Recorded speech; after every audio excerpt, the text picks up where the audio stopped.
Hey friends, welcome back. Again, my name is Elle and I'm so grateful that you guys decided to join me once again. So, as the title of this video says, we are going to be talking about my history with my weight and why I chose to start GLP-1s, which I will be starting right after I finish this video. I'm going to go and have my first injection. Okay, so let's just go ahead and get right on into it. So I've struggled with my weight most of my life. As a small child, I was pretty average, pretty normal. We dealt with a lot of poverty and because of that, food insecurity. So that kind of started my bad, poor relationship with food. Anyone that has ever dealt with food insecurity knows that some of us, not everybody, of course, but a lot of us will go through cycles of like binging because we don't always know when we're going to get our next meal. However, obviously, I don't deal with food insecurity anymore, but that doesn't change the fact that I still have that in my head that I need to eat. So yeah. So as a kid, dealt with food insecurity. I was pretty normal weight up until probably middle school.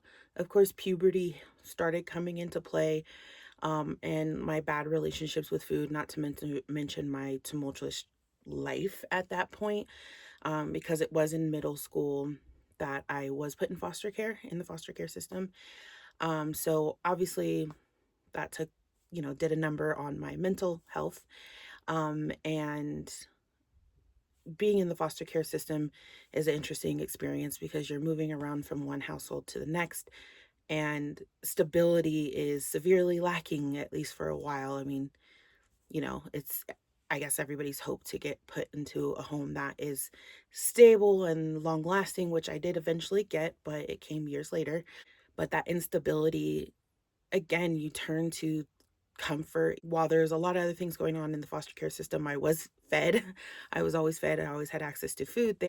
And probably the first time in my life had like stable access to food. During that time frame, I turned to food because I was stressed.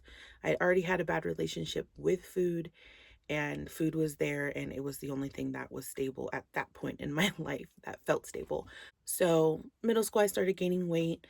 I would say probably from the start of middle school up until ending of in middle school, I probably was somewhere in like the 130 to like 150 or so range, maybe higher. I don't exactly remember. I don't remember what my weight, because it was never an issue for me. Like, I don't ever remember feeling, I think there was like one time in the 8th grade, I felt like, ooh, I'm a bit big. Like, I should try to lose weight, and like was like exercising or something, but it wasn't that much affecting me. I didn't see myself as like this obese person, even though I was definitely overweight at that point. I'm currently 5'4" and probably haven't grown since I was like 14. So I was probably somewhere between 5'2" and 5'4" during that period. So being 130 to 160 or whatever pounds it was, um, I was definitely in an overweight category, and um but I didn't feel I didn't feel it. Like, I still had, like, I was still pretty active, while not sporty, but I was always relatively active kid, especially when I was little. I was a tree climber. I liked rollerblade, skateboard, all that kind of stuff. Like, I was heavily active as a kid, and as a preteen, I did a lot of walking and bike riding and stuff like that, just because, that's what you did with your friends back in the early 2000s. Not active enough for me to be fit, obviously, because I was still eating quite a bit and not as active as maybe I was when I was younger. So weight started to put on, but again, it wasn't concerning for me.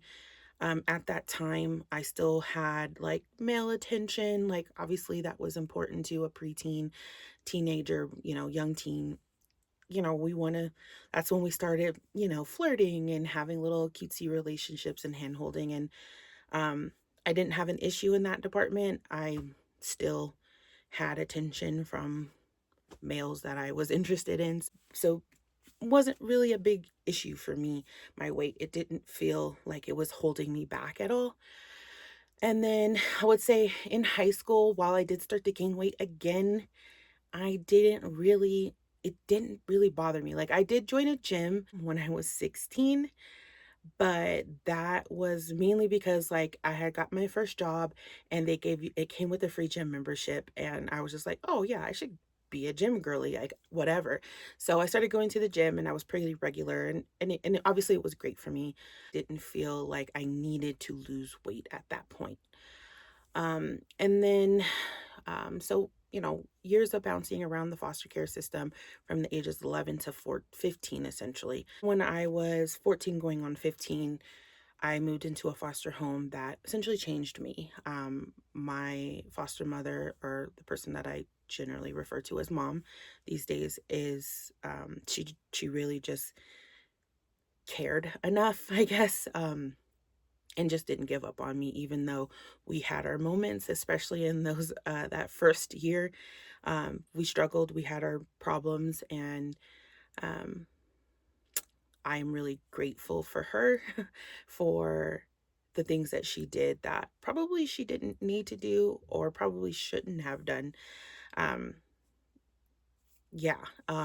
We won't go too far into that, but still. But anyway, she gave me a home and she gave me stability and she allowed me to be a teenager. And forever grateful for that. Okay, not gonna cry. Um, but yeah, so again, middle school, high school, I did not care about my weight in high school. I was gaining weight for sure. But it still, again, like I didn't see myself as like so big that it was like scary or anything. I just, I was existing. I was happy, right? And then I would say like towards my senior year, I did kind of go on a diet right before prom because like I don't who doesn't? Like what girl doesn't diet before prom? Like maybe that's toxic, but it's the truth. And about that point, like graduating high school time, I was probably about 200, a little over 200 by the time I graduated. Um yeah. Um but throughout high school, I was in therapy because it was required as someone who is technically a ward of the state in the foster care system, whatever. It is required. So I was in a lot of therapy from ages 11 all the way up until, you know, I was 18, but I also continued even beyond that, especially in the foster care system. It's already required that we're in therapy. So, like, when you see a child who is obviously struggling with their weight and their eating, I think it's really important to get them into some targeted therapy. I remember a girl that I was in a home with, like, her food insecurity and guarding of food was so bad. Like, she would, like, put food under her blankets and stuff like that. It was really, really bad. And she probably never got therapy for it. I mean, maybe she did. Hers was way more severe and way more obvious. Me, it just looked like I was just an overweight kid, whatever. But she wasn't necessarily overweight. She was just like very guarding and um, scared that she was going to not get her food if she didn't eat it right then or if she didn't hide it.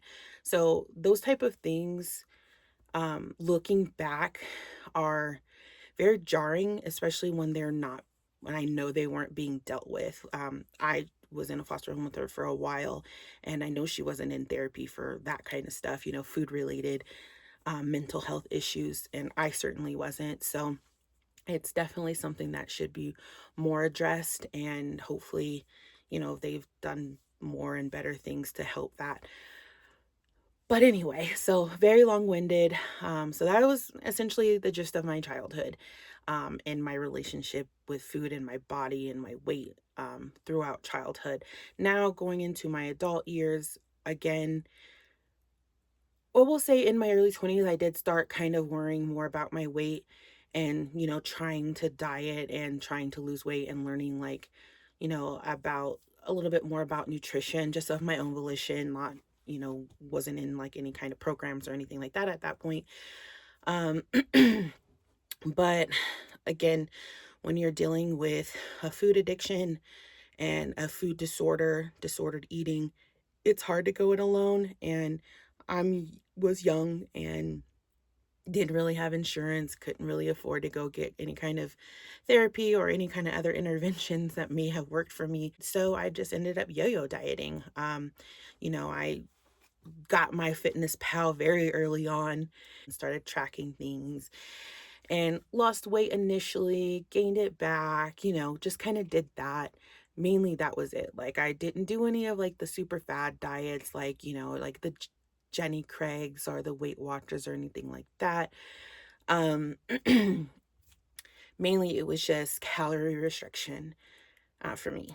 I didn't really take any supplements or anything like that. It was always just calories in, calories out, and exercise. And obviously that works. Of course it works, but it's hard to stay consistent on that. And it's just hard. It's hard when you constantly have food noise. And then later I did do the ketogenic diet in 2018. Yeah, 2018, I did the ketogenic diet with intermittent fasting. And at that point, it was like a game changer for me. Like I lost a significant amount of weight very, very quickly. Within the first 3 to 4 months, I lost like 60 pounds, I think it was. And and then I maintained that weight loss. I was still trying to lose more weight because I was still over 200 pounds at that point. Because I think my highest weight before I started keto, I was 309.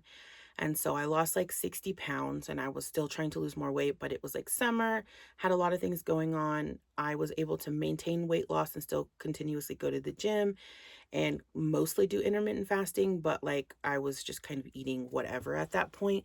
So didn't really gain any weight, but didn't really lose much weight over that summer. And then going into fall, I did kind of get back into the keto, into the intermittent fasting and regular gym and exercise. And then I lost some more weight at the end of 2018, going into 2019. I was about 220 pounds. And like I said, I just did the gym, exercise, keto, intermittent fasting to lose that weight. And I maintained that weight loss all through 2019. I stopped doing keto, but I was still intermittent fasting and I was going to the gym, not as often as I had been because I was working 2 jobs at this point. But I was going to the gym. I was trying to go at least twice a week. And before I was going like 6 days a week. Now I'm only going 2 days a week. I'm doing intermittent fasting for the most part, but not keto. And I didn't gain any weight for all of 2019. I was able to maintain that same level, that same weight loss, like of about 90 or so pounds from 2018 all the way, carried that all the way into 2019. And then the pandemic happened in 2020. And, everything started going downhill from there. From 2020 to now, 2025, towards the end of 25, I went from 220 to now I'm about 280. So I haven't gained all my weight back, but most of it, most of it, right? A good portion of it. Yeah, so that is my history. Now, this year I did, or probably towards the end of last year, I started going to the gym. In the beginning, I was um, changing my diet too, and I got some weight loss early on this year, probably about 20 pounds, but have since gained that back because I was at like 280 something. I started losing weight and got down to about 260. Now I'm back up to 280. So that was from end of last year, November, December, to now. And like I said, I have been consistent in the gym even though I started getting weight back. I do go to the gym at least twice a week, but I also take a dance class once a week. So I'm doing that and I try to get some kind of outdoor activity every week. Doesn't always happen because of weather, but I do try. Yeah, that's where I am in my history. And why I decided to go on a GLP-1 was because what I saw this year in me was frightening. As I said in my previous video, about like how to get approved and, get discounts on getting a GLP-1 medication. As I said then, I am being treated for high blood pressure. I am on blood pressure medication as we speak, and obviously that's helping me maintain that. I would like to be off it, of course, but this is where we are. I do have another health condition that is not necessarily impacted by my weight, like my actual body weight, but it's impacted by the food that I eat. That is a very long story. We can maybe go into it another day, but as of right now, like, we'll just leave it at that. But this year I just saw myself eating more.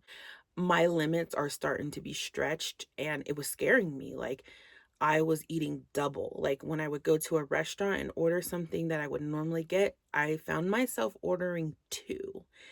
And that was never a thing that I'd ever, ever, ever done in my entire life before.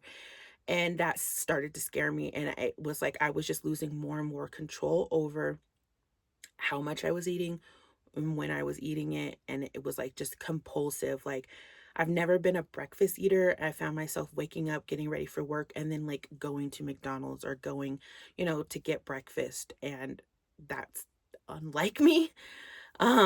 So that was weird. And just the amount, and then like just the amount that I was eating, and then like the hiding of food, or hiding that I was like secret eating. I remember that there's that show called Secret Eaters. I felt like I was on that show, like I was eating and not like telling other people. Like, I was getting really embarrassed, even though nobody knew. I was embarrassing myself. Like, this was really gross behavior of mine that I don't know where it came from, because that had never been me. Like, yes, I've always been overweight for the most of my life. I've always eaten a lot, but this was something different, something new, and it scared the shit out of me, quite frankly. So that was when I started thinking, should I do weight loss medication? Now, previously, I said I would not ever have medical intervention for my weight loss because I know how to lose weight. Yes, I do know how to lose weight. I just don't know how to fucking keep it off. Anyway, so yeah, so medical intervention was like really kind of off the table for me up until this year. And then I was like, this is getting really scary for me. And like, I need to do something different. And as I said in my last video, um, you got to know when to ask for help. And maybe some people will see this video and say I should have done a multitude of other things before resulting to medical intervention. And I probably would have said the same thing were I had to seen someone make this kind of video a year or two ago. But now, in the shoes that I'm currently standing in, this is what I feel is going to be best for me. Okay, so that's it. That's everything I wanted to tell you about why and my history on why I'm where I'm at now. Now we'll just go ahead and get into what to expect going forward, or what I'm expecting going forward, starting with, like I said, as soon as I turn this video off, I'm going to go take my first injection. So for my first week, my plan is to just listen to my body. Feel whatever it is I'm going to feel, while just getting used to what it feels like to be on a GLP-1. I'm probably not going to do much exercising this first week, just because I want my body, I just want to understand, I just want to feel it. I just want to know, I want to give myself, that grace period, to just kind of understand what my body is going to go through and how it might feel going forward. And I know that the first week is usually the hardest. But I just want to take this week to just kind of understand my body, understand what it feels like to be on a GLP-1, and then build a plan around that, right? Um, so the only exercise I'll probably get this week is maybe hopefully, if I'm feeling okay, a couple walks with my dog, and then my dance class. I do take ballet. Yes, I take ballet as a plus size adult, and it's one of my biggest joys in my life. It makes me so happy. And yeah, I want to continue doing it. And I know I can continue to do it regardless of my size, but obviously, it's harder being bigger. I hate the feeling of huffing and puffing.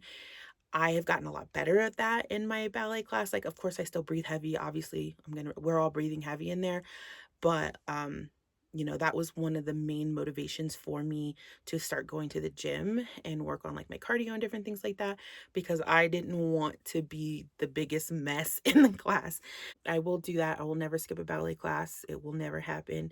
So, as much grace as I want to give myself this week, I also want to give myself grace in the studio, because I think ballet is beautiful and it's graceful, and it's helped me with my confidence and my posture and just overall my health, like my physical health. Like, it's forced me to go and exercise more. Ballet is an amazing thing for me. It's good for my mental health.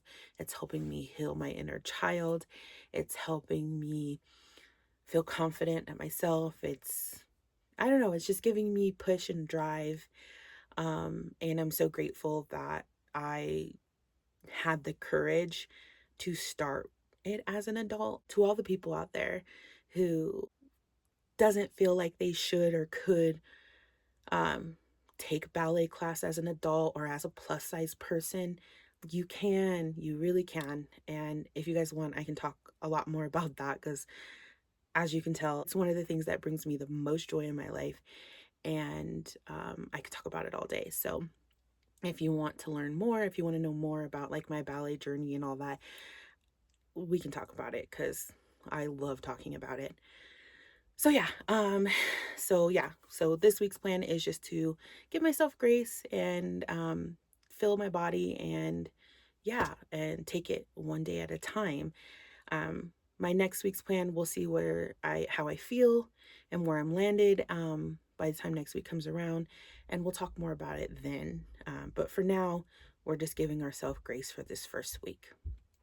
Um, but my overall goal is to obviously build a better relationship with food. That's mainly it. That's my biggest problem, is my relationship with food. I love food, right? I love bad food, but I also like good food, like healthy, nutritious food. I do. I love an avocado. I'm like a avocado a day kind of girl. I love fruits. I love vegetables. I'm constantly eating sweet peppers, like just raw, because I like it. So it's not that I don't know what nutritious food is and I don't like nutritious food. It's just that I like all fucking food. Even the shit that shouldn't be classified as food. I like that shit. And I'm trying to build a relationship with food that doesn't revolve around me feeling the need to constantly eat and grabbing whatever's closest to me, and being more mindful on what I'm eating and more conscious about what I'm eating. So that is my overall goal, is just to build a better relationship with food. And I'm hoping with glp-1s, because they turn off that food noise in your head, I'm hoping that will help. That's like my biggest thing. That's the main reason why I wanted to get on the GLP-1s, was because of that off switch for the food noise, because that's what is messing me up the most right now. So yeah, that's my overall goal. So now we're going to talk about some fears.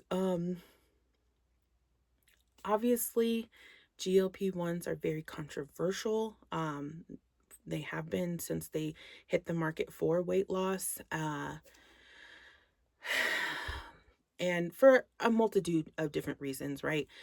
Because we do see people abusing them, people who are already pretty thin, just getting on them to lose weight, but they don't really have any body fat or very little.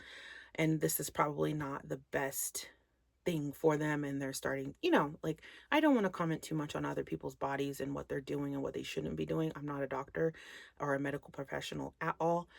But, we hear about it. It looks scary. And so there's been a lot of fear mongering about GLP-1s. And there are some really valid concerns that I have.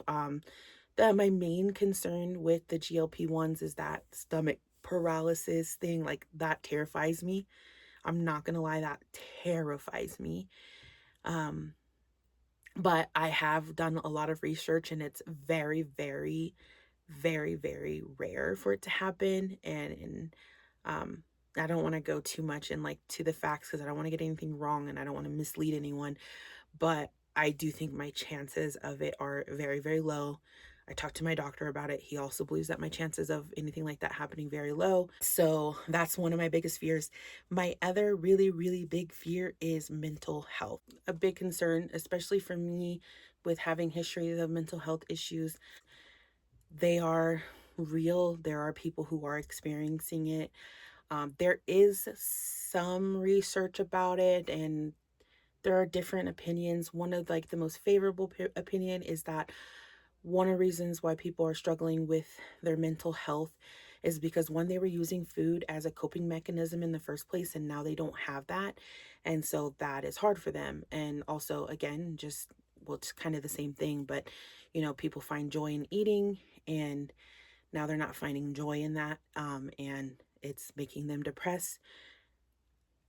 There are other theories, but I do have some plans and some ideas that I hope will help me if that ever becomes an issue for me. So, one thing, I bought this wellness journal from Walmart, and um, it has like kind of like a daily, weekly planner situation. It has where you check off your mood for the day. Um, has prompts for like self-care, acts of kindness, lessons, what you're grateful for, and daily affirmations. You have like a weekly mantra that you want to put in. And it's kind of helps you to one, the reason why I got this is because I wanted to see if, like, okay, being honest with myself, I'm having a bad day. How many days am I having a bad or a sad day? To kind of see the pattern, to see if it is something that is becoming too concerning to ignore. Um, Obviously, we all have bad days, we all have sad days. That's normal. But if it's consistent, I want to be able to look back and say, okay, something is different here. We need to get to the root of that. So that is one thing that I'm going to be doing. And we can talk more about that later too if we'd like, but that is one thing I'm going to be doing. I also, again, I have ballet, and that brings me so much joy. And, hopefully I'll turn more to ballet than I do for food right now. And that can't do anything but improve my fucking turns. And I'm so thrilled at that at that prospect. Okay. I want to be able to turn like a pro, maybe, hopefully. Maybe not a pro, but close to it, semi-pro. I don't know. A beginner pro. I want to be able to turn. I want to be able to jump. And if I throw more of myself into ballet, that's nothing but good in my opinion. If ballet becomes an addiction for me, then I'm happy. But nonetheless, so those are some of the things that I'm going to be doing. I'm also going to be doing therapy, like I already said earlier, and targeted therapy again, more gearing towards relationships with food, because I do not want to be on glp-1s for the rest of my life. I want to get to a space where I have mindfulness on my own. I have a better relationship with food, but I know it's going to take time and it doesn't happen overnight. And right now, GLP-1s are going to help me through that, I'm hoping, at least. So those are my fears. So my hopes is that I am going to build a better relationship with food. I'm going to spend less money on food, save my pockets, okay? Because my pockets be hurting, especially the last few months. I've been spending way too much money on fast food, like grocery store food, whatever. I go and I spend what I need. But fast food, I'm so tired of looking like, because I do this to myself. I go in at the end of the week and I count how much money I spent on fast food, and it's disgusting and embarrassing and not healthy for my financial health or my bodily health. Like, it's just not good. And I do that self. It's just to kind of hold myself accountable. Like, girl, look what you did. Look what you did. You spent $100 on fast food this week, or whatever it might be. You could have put that into something that's actually going to be beneficial for you in the long run, or it could have just saved it. Like, goodness. So, so yeah, I definitely feel like that's my biggest hope for this. That's my hope. Yes, I want to look good in clothes, whatever, whatever. I think I look good in a lot of clothes now. It's not about necessarily my body, though my arms are my biggest problem area, and I'll probably have to have surgery on these one day, but whatever. But um I don't hate the way I don't really hate the way I look. Like, I'm not in this because, oh, I just hate my body, or oh, I look disgusting, or anything like that. I'm in this for the health benefits and the mental health benefits and all that kind of shit, like yes, um having more access to clothes and, feeling more confident. Like, I'm sure, yes, losing weight is going to help that too, like, but I'm not like completely in the dumps about my body at this point. Like, I see myself as beautiful. Do I think I would look better smaller? Sure, whatever, that's just me being real, but it's not my biggest concern. Yes, have I looked at my body and been insecure about some of my roles and stuff like that? Sure, but that was never like enough to me to say, ew, you're gross, you're disgusting. It's like, okay, yeah, you could do better, you could look better, but you look good, girl. You got it. You know what I mean? I think we all have those moments, no matter how big or small we all have those moments where we look at ourselves and we're like, you could look a little better, but whatever. We all have our insecurities. It's not a big deal. Insecurities are natural and normal in people.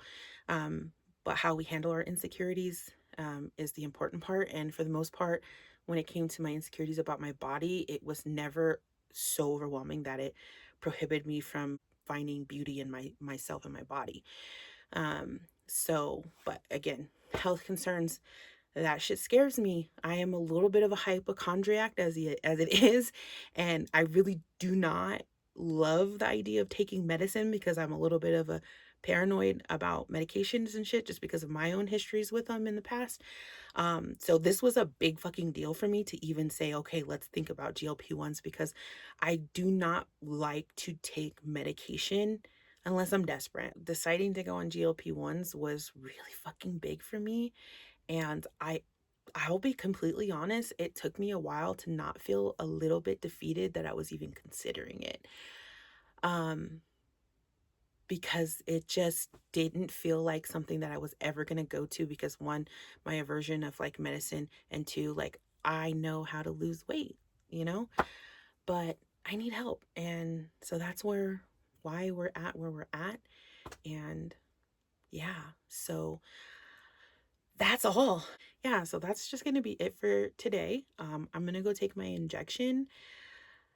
I am scared, but I'm also hopeful and excited. And if you want to hear more about my story and my journey going forward, I am going to try to do like at least a weekly update on where I'm at in my journey. And maybe eventually we'll talk about ballet, and we'll talk journaling, and we'll talk, whatever the hell else interests me while I'm on this journey. So if you like this video and you like this face and you want to watch my story unfold, please hit the subscribe button, like this video, share it if you feel like it's worth sharing, and comment. Let me know if you're on a GLP-1. Give me tips and tricks, and whatever. I want to hear it all.